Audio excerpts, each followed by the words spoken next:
Welcome back to my channel. ரீசெண்டாக வந்து அண்ணா யூனிவர்சிட்டியில் ஒரு மாணவருக்கு நிகழ்ந்த சோகம். இந்த விஷயத்தை வந்து நானும் ஒரு 2-3 நாளாக வந்து ஷூட் பண்ணேன். இந்த இஷ்யூஸ் நடக்கும்போது 2-3 நாளாக ஷூட் பண்ணி ஒவ்வொரு தடவை வந்து கொஞ்சம் கான்ட்ரவர்ஷியாக நம்ம பேசும்போது நம்ம இதை அப்லோட் பண்ணுவோமா வேணாமா, அப்லோட் பண்ணுவோமா வேணாமான்னு சொல்லி ஏன்னா இது வந்து ஒரு மாணவியின் வாழ்க்கை. இப்போ வந்து இதுல யார் மேல தப்பு இருக்கு இந்த மாதிரி நம்ம அனாலிசிஸ் பண்ணலாம்னா நிறைய வந்து இதை பத்தி பேசிட்டே போலாம். ஆனா உண்மையான குற்றவாளி யார்? இந்த வீடியோக்குள்ள போய் டீட்டெயிலா பார்க்கலாம். இந்த வீடியோ வந்து அவசியமா எல்லா மாணவ மாணவிகளும் பெற்றோர்களும் கண்டிப்பா பாருங்க. இது வந்து எந்த ஒரு அரசியல் கட்சிக்கு சார்பு கிடையாது. இது ஒரு காமன் மேனோட மன குமுறல்கள். வாங்க வீடியோக்குள்ள போலாம்.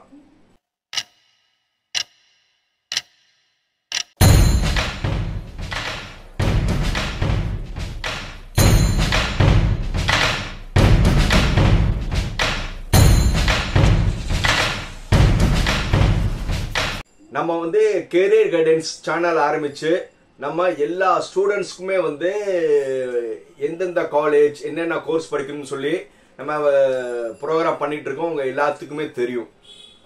நம்ம வந்து இதுல கடந்த ஒரு 2-3 நாளைக்கு முன்னாடி வந்து அண்ணா யூனிவர்சிட்டியில ஒரு அசம்பாவிதம் நடந்துருச்சு.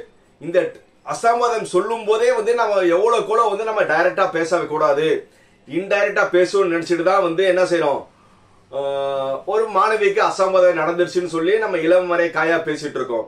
ஆனா மீடியால வந்து எப்படி அது ப்ரொஜெக்ட் பண்றாங்க? ஏன்னா நான் ஒரு கல்வியாளர், நான் ஒரு மாணவன், நான் ஒரு பெண் பிள்ளை பெற்ற தகப்பனார். அதனால வந்து நான் எல்லா ஆங்கிலையும் வந்து நம்ம யோசிக்கணும். இப்போ இந்த இன்சிடென்ட் ஷார்ட்டா என்னன்னா, ஒரு 2-3 நாளைக்கு முன்னாடி வந்து ஒரு அண்ணா யூனிவர்சிட்டியில படிக்கிற மாணவியும் மாணவரும் கொஞ்சம் ஒதுக்குப்புறமாக அண்டர்லைன் ஒதுக்குப்புறமாக அமர்ந்து பேசி கொண்டு இருந்தார்கள். அதை வந்து ஒருத்தர் வீடியோ பிடிச்சி பிளாக்மெயில் பண்ணி அந்த மாணவியை வந்து சிரமத்துக்கு உள்ளாக்கி இருக்காரு. இதுதான் வந்து விஷயம். அதுக்கப்புறம் வந்து அந்த மாணவி வந்து காவல் நிலையத்தில் புகார் பண்ணி உடனே வந்து ஒரு 5 ஹவர்ஸ்ல வந்து யார் சம்பந்தப்பட்டவங்க கைது பண்ணிடுறாங்க. இது இஷ்யூஸ் தான் வந்து உண்மையான இஷ்யூ. ஆனா இந்த இஷ்யூவை வந்து எல்லா அரசியல் கட்சிகளும், மேபி வந்து எதிர்கட்சிகள்ல இருக்கிற பிரதான எதிர்கட்சியும், அதே மாதிரி வந்து இந்தியாவில் ஆழ்ந்து கொண்டு இருக்கிற ஒரு ஒன்றிய கட்சியில இருக்கிற அவர் பேர் கூட வந்து எனக்கு சொல்ல சங்கடமா இருக்கு, பிரதர் ஹில்ஸ். நீங்களே புரிஞ்சிருப்பீங்க. அந்த பிரதர் ஹில்ஸ் வந்து ஐயோ மாணவிக்கு இவ்வளவு ஆயிருச்சு, மாணவியோட பேர் எஃப்ஐஆர் ஆயிருச்சு, நான் சாட்டையை வச்சு அடிக்க போறேன் என்னென்னமோ சொல்லி பேசி இத வந்து ஒரு மாணவியோட விஷயத்தை வந்து இன்சிடென்ட் நடந்துருச்சு, எவ்வளவு அமிக்கபிளாம வந்து நம்ம சால்வ் பண்ணி அந்த மாணவி பேர் வந்து எப்பவுமே வரக்கூடாது. ஆனா அந்த தகுந்த நடவடிக்கை எடுத்து அந்த நபரை வந்து ஆயுள் தண்டனை, மரண தண்டனை கொடுக்கணும். இதுல மாற்று கருத்தே கிடையாது. ஆனா இப்ப இருக்கிற அரசியல் கட்சிகள் எல்லாம் என்ன செய்றீங்க, அந்த மாணவிக்கு அநீதி நடந்துருச்சு, எஃப்ஐஆர் மூலமா அந்த மாணவியோட இது எல்லாமே பரப்பிட்டாங்க சொல்லி இவங்க தான் வந்து என்ன செய்யறாங்க, ரொம்ப பரப்பிட்டு இருக்காங்க.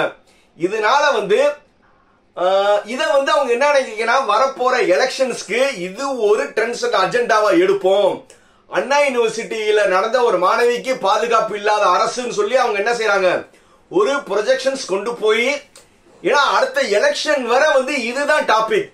அந்த மாணவியை வந்து நான் காப்பாத்துவேன், இந்த மாதிரி இந்த அரசாங்கம் ஒரு எஃப்ஐஆர்ல பரப்பிட்டாங்கன்னு சொல்ற பிரதர் ஹில்ஸ் அவர் என்ன செய்யறாரு, இந்த விஷயத்தை நான் சும்மா விட மாட்டேன்னு சொல்லி அவங்க என்ன செய்யறாங்க, பூதாகரமா ஆக்கிக்கிட்டே இருக்கிறதுனால இத என்ன செய்யறாங்கன்னா, அடுத்த எலெக்ஷன் வர இந்த மாணவியை வச்சுதான் என்ன செய்வாங்க, பாலிடிக்ஸ் பண்ண போறாங்க.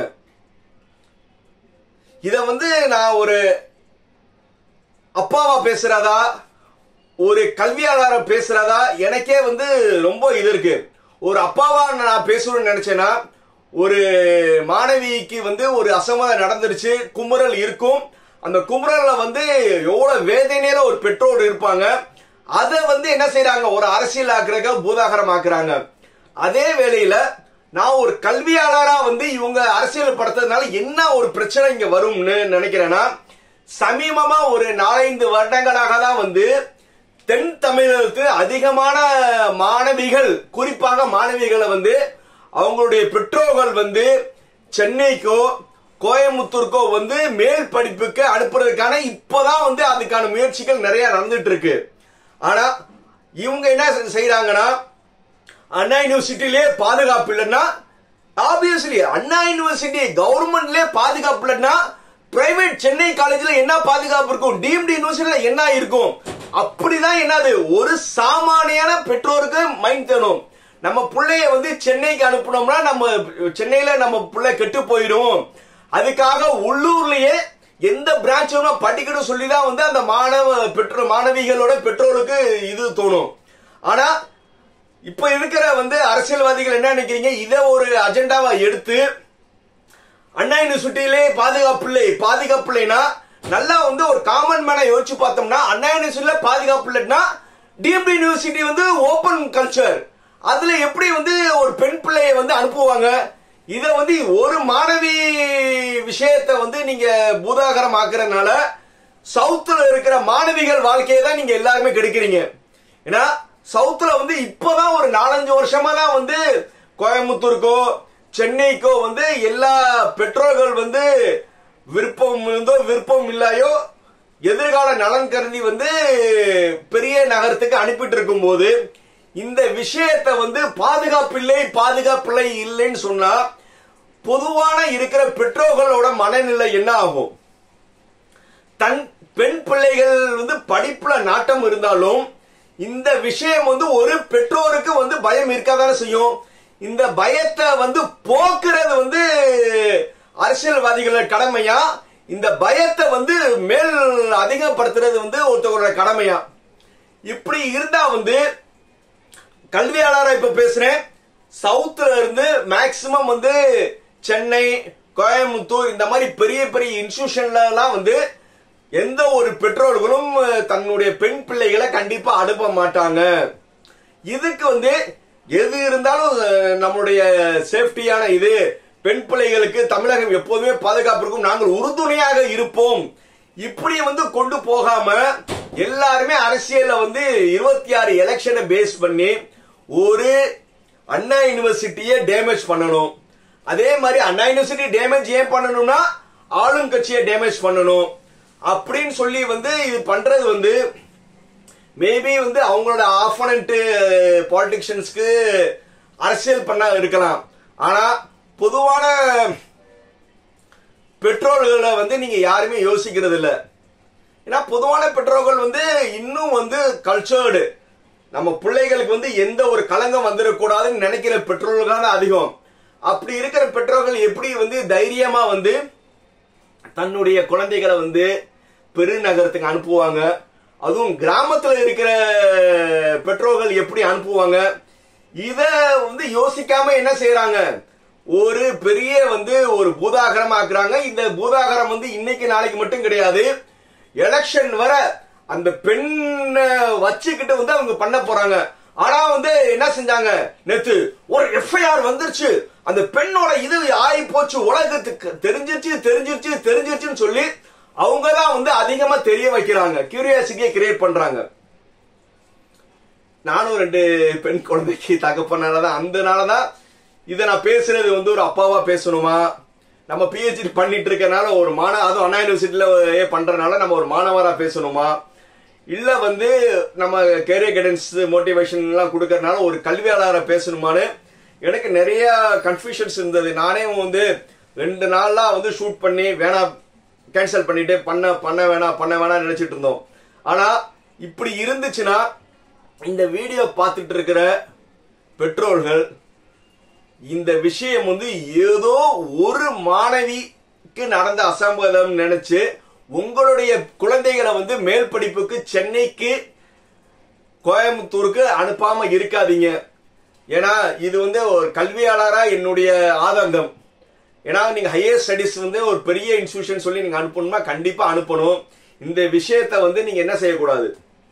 இப்போ நம்ம ஏற்கனவே வந்து தம்ப்நெயில்ல கொடுத்த மாதிரி இதுல யார் குற்றவாளி? குற்றவாளி யாருன்னா முதலில் அந்த மாணவியும் என்னை பொறுத்தவரை குற்றவாளி. ஏன்னா அந்த மாணவியோட பெற்றோர் வந்து தன்னுடைய மகள் நல்லா படிப்பாங்க சொல்லி நம்பி இருக்கும்போது நீங்கள் ஏன் தனிமையில் அது வந்து டாட் டாட் டாட் ஏன் வந்து இன்னொரு மாணவனுடன் தனிமையில் அமர்ந்து பேசினீர்கள். நான் வந்து ரொம்ப டீசெண்டா சொல்றேன். கூட போன அந்த மாணவர், ஏன்னா கல்ச்சர்டு இருக்கிற இன்னும் வந்து தமிழகம் கல்ச்சர்டா இருக்கும்போது நீங்க உட்கார்ந்து பேசுறதுக்கு, படிப்பு சம்பந்தமாக பேசுறதுக்கு உங்களுக்கு அண்ணா யூனிவர்சிட்டியில் அவ்வளவு இருக்கும்போது நீங்கள் ஏன் ஒரு மறைவான இடம்? அது போக மெயின் குற்றவாளி அந்த இவங்களை பிளாக்மெயில் பண்ணவனா, அது வந்து பேர் கூட வந்து நான் சொல்ல விரும்பல. ஏன்னா அவனா வந்து மரண தண்டனை கொடுக்க வேண்டிய குற்றவாளி. நான் பேர் கூட சொல்ல விரும்பலை. அது போக இந்த விஷயத்தை வந்து எஃப்ஐஆர்ல வந்து ஸ்ப்ரெட் பண்ண மேபி மெயின் குற்றவாளி மீடியா. ஏன்னா ஏன் மீடியானா எஃப்ஐஆர் ப்ராசஸ் எல்லாத்துக்கும் தெரியும். எஃப்ஐஆர் வந்து ஒரு சேவ் பண்ணி ஒரு காப்பி வந்து யார் புகார் அளிச்சாங்களோ அவங்களுக்கு கொடுப்பாங்க. இந்த மீடியாஸ் என்ன செஞ்சிருப்பாங்கன்னா மேபி மை அசம்ஷன், அந்த எஃப்ஐஆர் வந்து அந்த கன்சர்ன் ஃபேமிலி கொடுக்கும்போது அவங்ககிட்ட இருந்து வாங்கி போட்டோ எடுத்து அதை ஸ்ப்ரெட் பண்ண அந்த மாணவியோட குடும்பத்தை பேரை கெடுத்த அந்த மீடியாஸ். அதே போல வந்து அந்த அசம்பாவிதத்தை வந்து பூதாகரமா அந்த குற்றவாளி வந்து இவர் 2013 முதல் எத்தனை மாணவிகளை சீரழித்தால், யார் யாரு உடந்தை, இப்படியே பண்ணோம்னா ஒரு கல்வி நிறுவனத்தை வந்து நீங்க வந்து வேணும்னு என்ன செய்றீங்க, பேர் கெடுக்கணும்னு நினைக்கிறீங்க.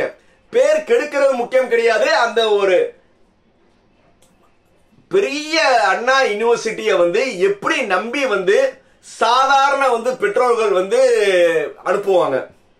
ஆனா நீங்க என்ன நினைக்கிறீங்க, உங்க அரசியல் லாபத்துக்காக வந்து உங்களுடைய மீடியா வந்து வியூஸ் நிறைய வர்றதுக்காக நீங்க அந்த காமர் கொடூரன் எத்தனை பெண்கள் வாழ்க்கையை சீரழித்தார், அவருடைய சார் என்ற சொல்றவர் யார்? ஏன்னா உங்களுடைய கற்பனை வளத்துக்கு வந்து உங்களுக்கு எவ்வளவோ டாபிக்ஸ் இருக்கு. நீங்க எவ்வளவோ டாபிக்ஸ்ல வந்து உங்க கற்பனை வளத்தை காட்டுங்க. மீடியாஸ் அரசியல் பண்றதுக்கு எத்தனையோ விஷயங்கள் இருக்கு. இந்த விஷயத்தை வந்து பூதாகரமாக்காம அந்த மாணவிக்கு எது நீதி கிடைக்குமோ அதுக்காக செய்றீங்க. ஆனா அந்த மாணவியை பகடக்காய வச்சு அரசியல் பண்ணாதீங்க. அது போக இந்த விஷயத்தை வந்து மிகவும் பெரிதுபடுத்தி கொண்டிருக்கிற அனைவரும் குற்றவாளிகள். ஒரு விஷயத்தை வந்து நல்ல விஷயத்தை வந்து ஷேர் பண்ணணும். இந்த மாதிரி விஷயத்துல வந்து எல்லாத்துக்கும் உள்ளுணர்வு இருக்கு. இத வந்து ஒரு விவாத பொருளா எடுத்து ஒரு மாணவியை வைத்து வந்து யாரும் வந்து அரசியல் பண்ணாதீங்க. நான் ஒரு பெற்றோரா சொல்றேன். ஏன்னா எனக்கு 2 பெண் பிள்ளை இருக்கிறனால அந்த ஆதங்கத்தில் சொல்றேன். நீங்கள் பண்ணுகிறது உங்களுக்கு உங்க குடும்பத்தில் ஒரு குழந்தைக்கு நடந்திருந்தால் நீங்கள் இப்படி வந்து அந்த விஷயத்தை வந்து பரப்புவீர்களா? இந்த பரப்பி கொண்டிருக்கிற ஃபார்வர்ட் பண்ற ஒவ்வொருத்தரும் குற்றவாளிகள் தான்.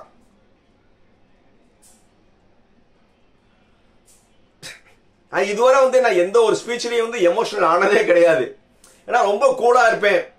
ஏன்னா இந்த விஷயத்தை வந்து இப்ப ரீசெண்டா நடக்கிறத பார்த்தா வந்து காமெடியா, அவங்க பண்றது காமெடியா இருந்தாலும் அதை வந்து அட்டென்ஷன் கொண்டு வர்றதுனால வந்து என்ன ஆகுதுன்னா அந்த மாணவியோட கூட இருந்தவங்க, கல்லூரி நிர்வாகம், மேலும் மேல் படிப்புக்கு வர சென்னையை நோக்கி வர காத்து இருக்கிற 12ஆம் வகுப்பு மாணவர்களோட வாழ்க்கையை வந்து நீங்க எல்லாருமே என்ன செய்றீங்க, மறைமுகமாக தடுக்கிறீர்கள் தான் என்னால சொல்ல முடியும். இதுக்கு மேல நான் பேசினா ரொம்ப எமோஷனல் ஆயிருவேன். ஏன்னா நான் ஏற்கனவே 2 வீடியோ வந்து ரொம்ப எமோஷனலா தான் பேசியிருந்தேன். அதை நான் அப்லோட் பண்ணல. இப்போ வந்து நான் முடிஞ்சவரை வந்து எமோஷனலை கண்ட்ரோல் பண்ணி தான் பேசணும்னு நினைக்கிறேன். ஆனால் என்னால் முடியலை. ஸோ அதனால எல்லாருமே வந்து இதை பார்த்துட்டு இருக்கிற மாணவிகள், வருங்கால மாணவர்களோ இப்போ படிச்சிருக்க மாணவர்களோ, உங்களுடைய அம்மா அப்பா உங்களை நம்பி வந்து என்ன செஞ்சிருக்காங்க, நம்மளுடைய குழந்தைகள் வந்து ஒரு கல்லூரியில வந்து படிப்புல வந்து சாதிப்பாங்கன்னு சொல்லி வந்து அனுப்பி வச்சிருக்காங்க. ஆனா உங்களுடைய வாலிப வயதுல வந்து நீங்க உங்களுடைய சின்ன விஷயத்துக்கு நீங்க பண்ற விஷயங்கள் வந்து நீங்க இடம் கொடுத்தனாலதான் என்ன ஆயிடுச்சு, இந்த விஷயங்கள் வந்து பெரியதா ஆகுது. அதனால வந்து எந்த ஒரு பெண் மாணவிகள் நீங்கள் வந்து உங்களுடைய லிமிட்டேஷன்ல இருங்க. அதே மாதிரி வந்து கூட இருக்க சக ஆண் நண்பர்கள், இது வந்து நம்மளுடைய தமிழக கலாச்சாரத்துக்கு வந்து உங்களுடைய சின்ன ஆசைகள் வந்து நீங்க ஒரு நல்லபடியா படிச்சு வந்து ஒரு முறைப்படி போறதுக்கு, ஒரு இல்லீகலா போறதுக்கு நிறைய விஷயங்கள் இருக்கு. நிறைய விஷயங்கள் என்னால டைரக்டா பேச முடியல. நட்பு புரியுதா, நான் நட்பை வந்து எப்பவுமே மதிக்கிறேன், கோ எஜுகேஷனை விரும்புறேன். ஆனா இந்த கோ எஜுகேஷன்ல இருந்து மேபி பாய்ஸ் ஸ்கூல்லயோ கேர்ள்ஸ் ஸ்கூல்ல வந்தவங்களுக்கு மேபி அந்த இன்ஃபாக்சுவேஷன் இருக்கலாம். அத வந்து மாணவிகளும் வந்து சுய ஒழுக்கம் சுய கட்டுப்பாடோட இருக்கணும். அதே மாதிரி கூட இருக்க ஆண் நண்பர்கள் தன்னுடைய கூட படிக்கிற மாணவிகளை வந்து சக தோழியா நினைங்க. நீங்க சின்ன விஷயத்தை நீங்க பண்ண சின்ன தவறு அதை வச்சு பிளாக்மெயில் பண்றதுனால வந்து இது பெரிய லெவல் ஆயிருச்சு. ஆண் பெண் சேர்ந்து இருப்பது நல்லது, ஆனால் கட்டுப்பாடுடன் இருப்பதே சிறந்தது. இதனால்தான் வந்து இன்னும் வந்து கேர்ள்ஸ் ஸ்கூல்ஸ் இருந்துகிட்டே இருக்கு, பாய்ஸ் ஸ்கூல் இருந்துகிட்டே இருக்கு. இது கண்டிப்பா மாறணும். எப்போ வந்து இந்த மாதிரி அசம்பவம் நடக்காம இருக்கும் போது அப்பதான் வந்து சவுத் தமிழ்நாட்டில் இருக்கிற ஏன் பெரும்பாலான பெற்றோர்கள் கோ எஜுகேஷன் நோக்கி வருவாங்க. இன்னும் வந்து அந்த மகளிர் பள்ளியில இருக்கிறதால ஆதரிக்கிற மாதிரி வந்து நீங்க பண்ற விஷயங்கள் இருக்கு. ஸோ அதனால வந்து நான் வந்து ஃபர்ஸ்ட் ரிக்வெஸ்ட் யாருக்கு வைக்கிறேன்னா, மாணவ மாணவிகள் நீங்கள் சுய ஒழுக்கத்துடன் சுய கட்டுப்பாடுடன் இருந்தால் எந்த ஒரு அசாமதமுக்கு வர வாய்ப்பில்லை. அதே மாதிரி வந்து உங்களுக்கு பின்னாடி இருக்கிற ஜெனரேஷன் வந்து நம்பி வந்து ஆண் பெண் ஒரு நல்ல நட்பு ரீதியா பழகி மேல் படிப்புக்கு சென்னை கோயம்புத்தூர் பெருநகருக்கு வருவாங்கன்னு சொல்லி மாணவர்களை நான் மறுபடியும் கேட்டுக்கிறேன். சுய ஒழுக்கம் மிகவும் முக்கியம். பாய்.